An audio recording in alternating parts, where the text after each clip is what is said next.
All right, welcome back. Let's talk about the CAF Champions League. Our next sport of call. We're going to football, the king of sport. They call it, and we're starting from home, at home, on the continent.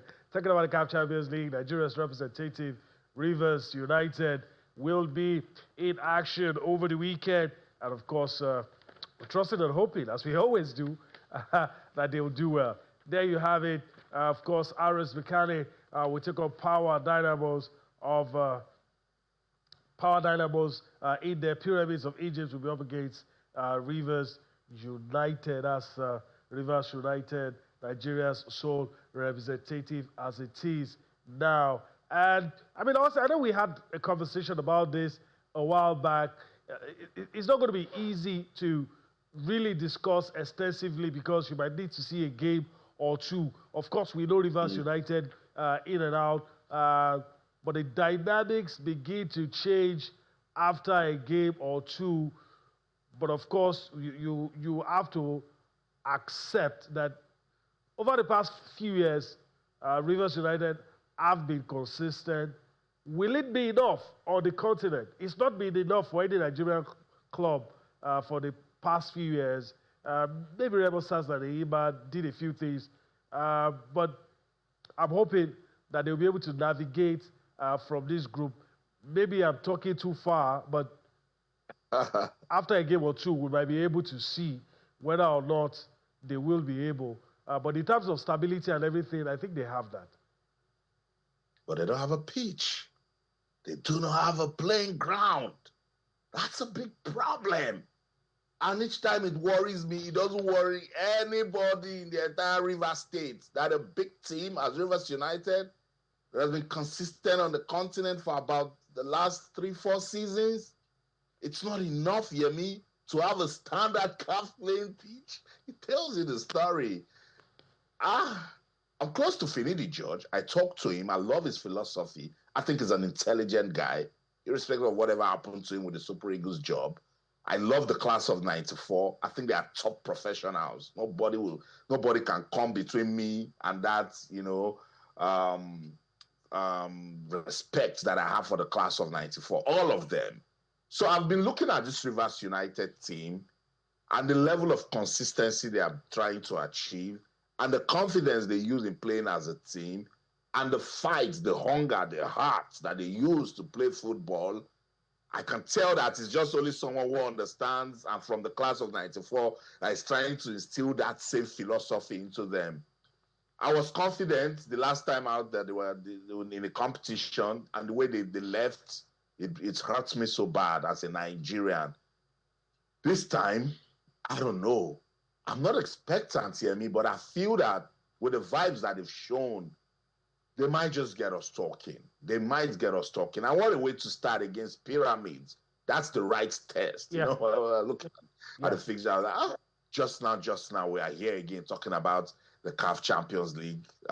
What are we going to do? And for Rivers United, getting to this stage for the first time in their history, they can use it for something to say, okay, let us give them something to talk about, something to remember. It can actually spur them. It can motivate them, So I'm rooting for them, Yemi. I don't have any other team to support in this competition. I believe that they can do just fine. I was watching their last game against Warri Wolves. That was a South-South derby. They needed to show the sort of character they need to, win it. And they did just that. So I believe, I don't just want to start calling players. I want us to talk about Rivers United as a team. And I see them doing just that under Coach Finidi George. We need to be sure that they have the right support. We need to be sure that they are in the right place. Already we have cancelled that they do not have the kind of home support that would have been good for this sort of fixture. But hey, they are here. They need to find a way to get out of it. Sports Tonight on Channels Television. Let's go on this quick break. When we come back, there's still so much more to talk about.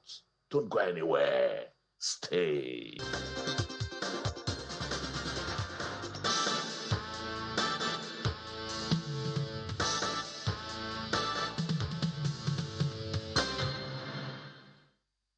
Welcome back, Sports Tonight on your award-winning, sports-loving Channels Television. You wonder why am I laughing, So backroom staff here at Rivers United say, Bragg, call our players. And I say, I only know two. Ubong Friday and Anyekemo Okun, my brothers. And he lost it. Yeah, but I know that's why I say I don't want to call names. I know that as a team they can go out there, believe, But these days, yeah, I'm sure you agree that faith, hope, belief doesn't do it alone. You need to show Yeah, walk-ins. definitely. And I'm also hoping, just like Calvin said when it was on our show on Tuesday, it's a reflection of a bigger picture. Is if we can't just tackle the symptoms, we have to fight the disease. A lot of things need to change. We cannot begin to talk about football in isolation with the things going on in this country. And I'm just hoping that our leaders, we get it right. Football is part of the ecosystem. It can't be left out. But we just hope things will change. I'm going to go across now. It's time to talk about the Nigeria Premier Football League and, of course, the matches that's going to happen this weekend. Interesting matches that will happen. I'm very sure it will come up on the screen any minute from now. And there you have it. You have Abia Warriors taking on Bendel Insurance. You have Rangers International taking on Niger Tornadoes. Square United taking on Shooting Stars. Nazareth United will take on El Kalami Warriors. Remo Stars, with no distraction now, taking on Barao FC. These are fixtures on match day 14. Some of the fixtures, there you have it. Warriors take on Kum Khalifa. The Wiki Tourists will take on Bielsa United. All of these matches were played over the weekend. Interesting matches they all are. Let me try and pick out the one. Okay, of course, on Monday as well, you're going to have Canopilas take on the Korodu City, and of course, Katsina United taking on Enyimba. So it's going to be interesting to see what happens in all of these matches. I'll be interested in seeing what happens with Remo. I want to see if they've got their bounce back. That's what I want to see. I'm going to see. We're going to see that after a few games, whether or not they got a bounce back. What else? I'd like to see Abia Warriors better insurance for sentimental reasons. I also think Carlo Piles, Ikorodu City, of course, Ikorodu City, just like you said, probably want to show walk-ins. And I think it's a good time to play Carlo Piles, actually. Yeah, Canopilas, like never before, they must have a win. I can't remember them winning since that terrible incident in Kano against Shooting Stars. They've lost almost all games. I think six matches in a row. Without a point, they're at the bottom of the table. Eight losses already out of 13 games. So this is a chance for Simon Sugida to bounce back, pick themselves back up. Remo Stars just added to their woes, 2 days ago, saying, look, if you want to play football, you must stay focused. Your fans must not cause trouble. Sure. And then get out there, they give you the support and you go on to win. So Simon Sugida has a big task ahead of them against an informed Ikorodu City, by the way. A team that can actually, on a good day, if they want to play football, if they want to, come out, show who they are, they can beat any team in the NPFL. And what am I saying? They are on top of the league at the moment. So Ikorodu City might just get us talking if they can go to Canopilas and get an away win. By the way, that will be in Katsina. So Katsina also versus Enyimba should get us talking. Enyimba fans gave me a call yesterday that call out our management. What is going on at Enyimba? We shouldn't be going through this. After 13 matches, look at where we are on the league table. How can Wiki Tories come and beat us in Aba? Football is changing. Football is changing. And I love that this is happening in the Nigeria Premier Football League. Before, somebody would have looked at that fixture and Wiki Tories come and beat Enyimba in Aba. It's not going to happen. So Enyimba now under serious pressure. If you lose your game in Aba, the fans are saying that you can go to Katsina at the Muhammadu Diko Stadium and also win a match. So we'll see if Enyimba will bounce back or suffer back-to-back defeats. That won't be good for them. Abia Warriors, pretty decent team. We must commend the same Abia State where Enyimba is struggling. Abia Warriors seem to be doing just fine under Coach Imama and the chairman of the club, John, former Flying Eagles coach John Obu. It's a very decent team. They proved it last season by finishing the top 4. I think they finished third on the log. So Abia Warriors is one team that will really get us talking, particularly that game against Bendel Insurance. Bendel Insurance, I think, picked the points from their last match. So they'll be trying to see if they can make it 4 points from 2 matches. But it's not going to happen because in Umuahia, Abia Warriors, the Warriors, I like to hail them. They're very, very strong team. Warrior Wolves will hope to consolidate also when they take on Kun Khalifat. Kun Khalifat, pretty decent team of all the newcomers. They've shown that they can play football. I think they've beaten 2 teams out of it also. So, yeah, that's one game I'm looking forward to. And you mentioned the Remo Stars. Can they bounce back? Because if they do that, if they beat Bara FC, which I think they will do, because with the way they saw off Kano Pillars, if not for goalkeeper Destiny Abuchi, that was top-notch for Kano Pillars. Easily, Remo Stars would have won that game 3-0 or 4-0. So they would want to take that same momentum and go into this game. If they beat Bara FC, I think they might get into the top 10 or even the top 8, and then they will say, okay, defending champions, your season is back. Yeah, so that'll be interesting. All right, let's travel without taking a flight. We'll go join Austin in the United Kingdom. It's time to talk about the English Premier League. Interesting matches to look forward to. Of course, headlining the stories. Of course, Manchester City, of course, Liverpool in the news as well. A lot of people feel Arne Slot has some explanation to do. And it's not just about talk. They want to see results on the field. We're going to see the fixtures in a bit. Let me just quickly go across, take that out of the way, talk about the fixtures. And, of course, listening to the managers. Burnley will take on Chelsea. Of course, Cole Palmer, everybody expected is going to play, but a freak accident means he's going to be out for the next few weeks. You have Bournemouth taking on West Ham United. Brighton over Albion will take on Brentford. Fulham will take on Sunderland. Sunderland doing so well, by the way, newly promoted Sunderland. Liverpool will take on Nottingham Forest. It will be interesting to see what happens in that game. Wolverhampton Wanderers will take on Crystal Palace. And, of course, Newcastle United will take on Manchester City. These are some of the fixtures in the English Premier League. Of course, some other matches are still in there. Of course, on Sunday, you have Leeds taking on Aston Villa. And, of course, the big one, Arsenal taking on Tottenham. Of course, North London Derby. And, of course, Manchester United. Of course, we hear that Benjamin Sesko will be out for a few weeks. They will be up against Everton. So some say Everton, well, that's a new bounce. We'll see. But let's start the conversation from Manchester City. Pep Guardiola has been speaking. It looks, I may be wrong, it looks and feels like what was broken looks to have been fixed. And that is prompting Pep Guardiola to say that their season starts now. It seems the hangover is over. They've shaken off the blues, and now it looks like they're title contenders. A lot of people said maybe a top 4 finish might just be okay, but now Haaland is scoring. Everything seems to be clicking into gear for Pep Guardiola. The smile is back on his face, and he's already talking. Let's listen to Pep Guardiola on the show talk about the aspiration and the chances of Manchester City this season.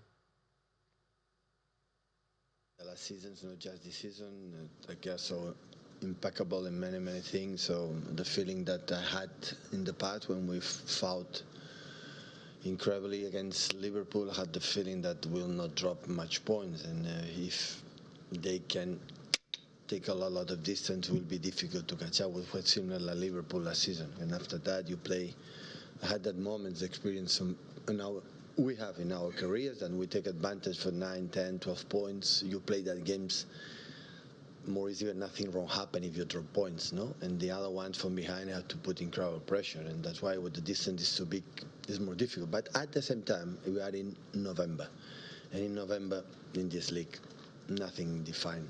So what happened in February, March, be careful. But now start the season really, right? So there's 2 parts of the season. Is when the transfer window is over in summer, and after when international break is over. And now international break is done. So now we'll be until March. See each other every 3 days, 4 days, 3 days, 4 days game. So now it's the real season start now. And the important is to be there, to be close there. And after that, arrive at the end of the season with the chance that we can fight it. That is the target. And, of course, winning tomorrow will be an important step for us. All right. I like the last line of those words. Winning tomorrow will be a nice step, will be a good beginning. Also, he talked about something that's very important. The brief stops, international weekend and all of that. We're not going to have that again till March. So whatever happens between now and March is going to be very, very important. The team that is going to be able to stay consistent. But the question is, do you think City will be able to, win matches, not lose matches, and just keep the chase going? We lose matches. That's just what it is, But I understand what Pep Guardiola seems to be doing. He's building momentum. He's trying to control the narratives. It's difficult to play football these days. There's so much data mining happening, particularly in England, where that is the home of the league. When they listen to how people talk about them in the media, on social media, then they just say to themselves, where is this disrespect coming from? I would say, hey, that was last season. That's where the disrespect is coming from. So now he's pumped up. He's saying, oh, the season starts now. And we know why. They're going to play Newcastle at St. James's Park. That's a difficult match. So what Pep is doing is trying to control the narratives. He's trying to get the media in the place where they can talk about his team, right? He's also trying to fine-tune the mindset of his players. Very, very important. Now you know that's a top manager with experience who knows what it is to play in this league that he has bossed for quite some time. But it seems to be changing now, and we understand. Take, for instance, this team, Liverpool. Fantastic team last season. Who would have thought that when Jurgen Klopp was leaving, that Ancelotti would just come in, and then they start rolling. Everyone started admiring this team, We all said, wow. They then kept Mo Salah.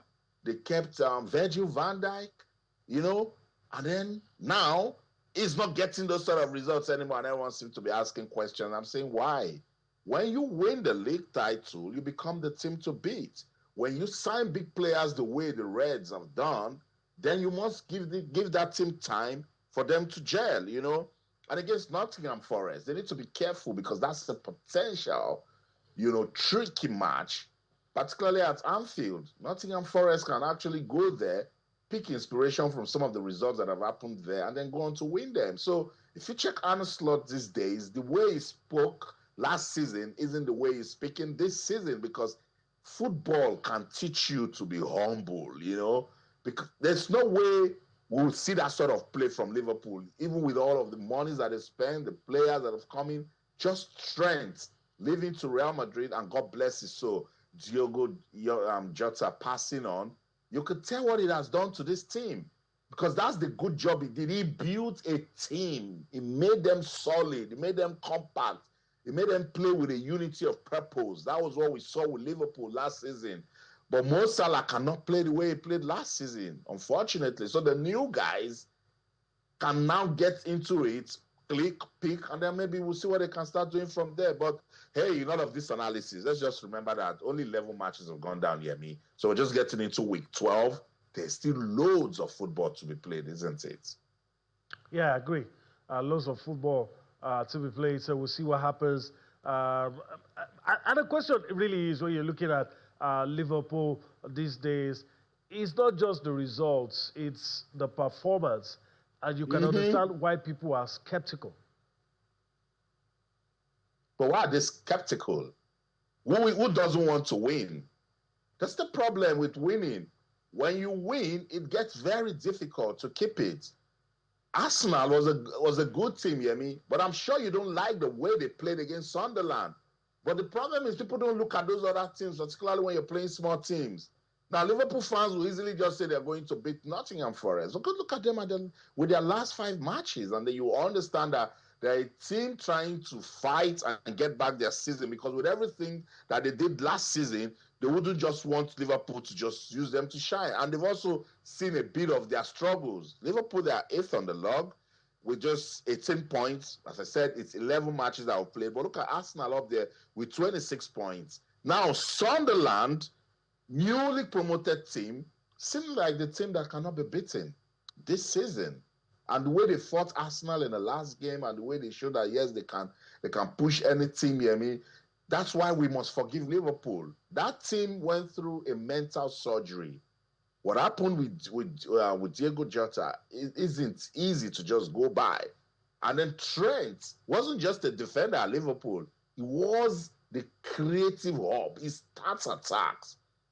So when you lose those sort of players as a team, it takes you time. You'll be beaten here and there, you know, and then when you pick, you pick. Now, tell me, let's say after we have played 19 matches, Liverpool struggles, and from 19 till we get to 38 games, you hear me?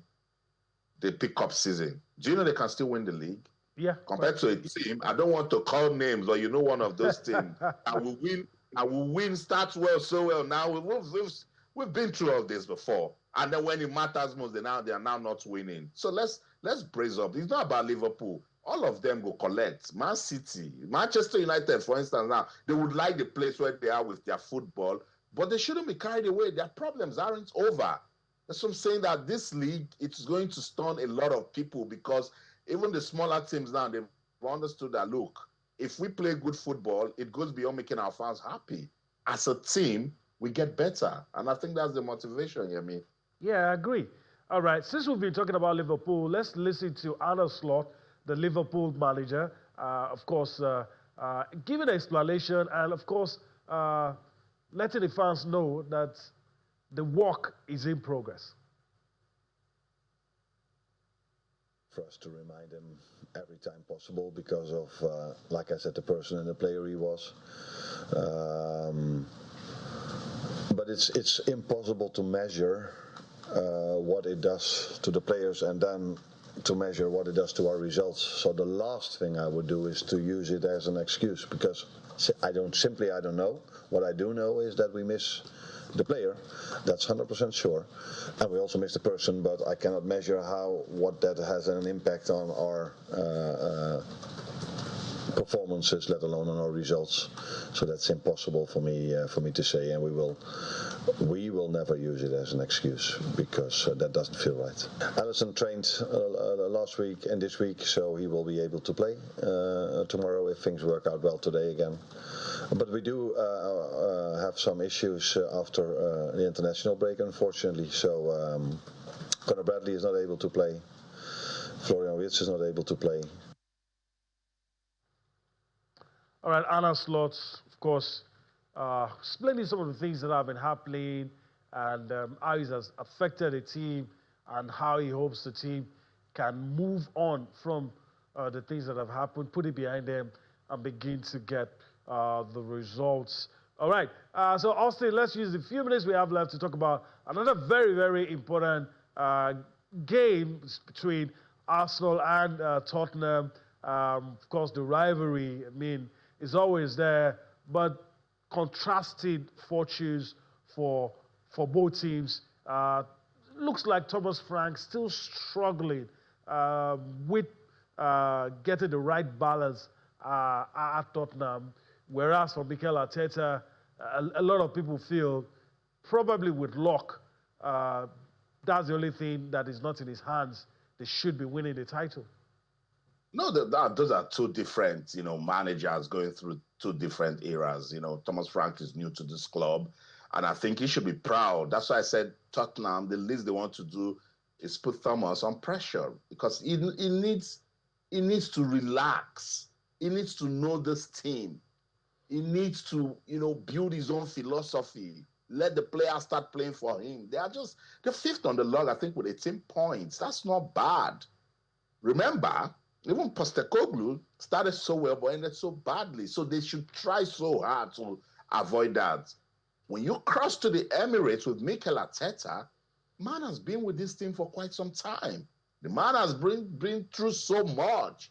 And this season is looking like that season where if he doesn't win anything, he's shown the way out because they have spent money. You spend time with this team. He has squad depth now. Gabriel is injured, and for the first time in the media, nobody is calling out the team and say, are they going to cope? Because somebody can easily get plugged into that role. We have seen Odegaard get injured this season at the start. We've seen Bukayo Saka, and persons aren't worried. So it's looking like an Arsenal season. You know, for Mikel Arteta, this is one of the tests.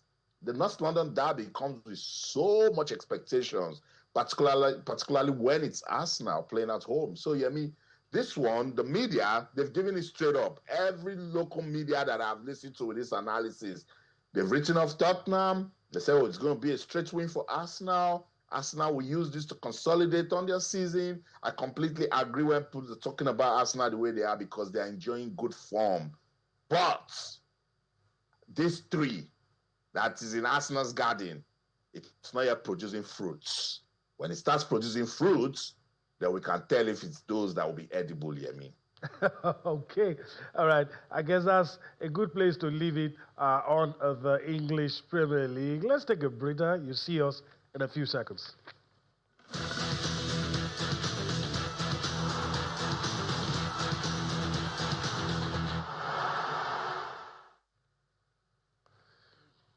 All right.